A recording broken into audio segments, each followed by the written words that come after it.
Hello everyone. This one is a video about a small town murder here in Ada, Oklahoma.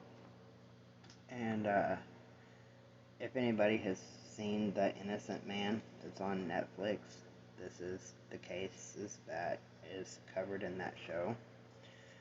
And I actually go out to the cemetery every few months and I leave some tater tots out there, which that probably sounds, a bit weird, but the victim was killed and she never got to eat her tater tots.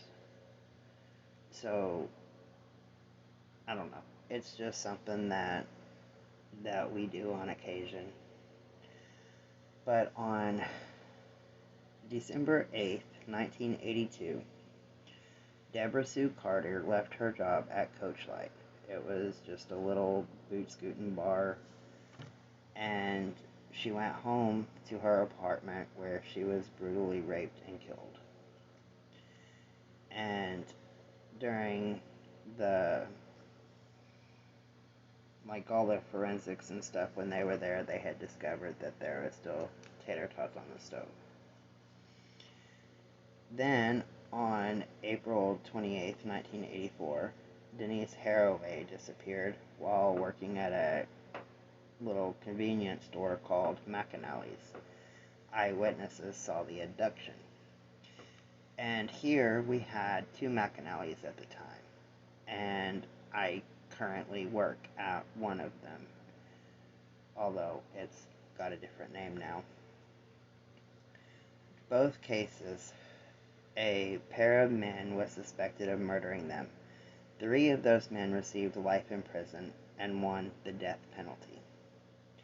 None of them were guilty, and it appears as though the DA and law enforcement was more interested in giving the community an answer for the crimes than to actually do the work and solve the crime. Many believe that this was to cover up some of their own misdeeds. Police lead investigator Dennis Smith, OSBI Gary Rogers, and DA Bill Peterson built their cases on the backs of dubious confessions, since there was no or very little physical evidence linking their would-be killers to the slain women. Alongside those dubious confessions, they employed dubious scientific findings as well as testimony from a prison snitch who just happened to possess the key info in both cases. In the Carter case, it took 5 years to truly target the suspects. Ron Williamson, who was once a promising baseball phenom with mental health issues, whose life had fallen apart after his career flamed out, and his best friend Bill Fritz, who had been on the skid since his wife was murdered in front of their young daughter. Carter's friend, Glenn Gore, testified that he had seen Williamson arguing with Carter at the Coachlight. That testimony, along with a hair sample found at the crime scene, got Williamson the death penalty and his friend Fritz's life behind bars. A May 8, 1987 interrogation with Williamson, 5 years after the murder, he recounted a dream of him killing Carter. The fact that it was a dream and not real was not important to the police or to the DA. They used it against him at trial. They did so because they knew it was a tactic that would sway the jury, because it had already done so in the earlier case of Denise Haraway.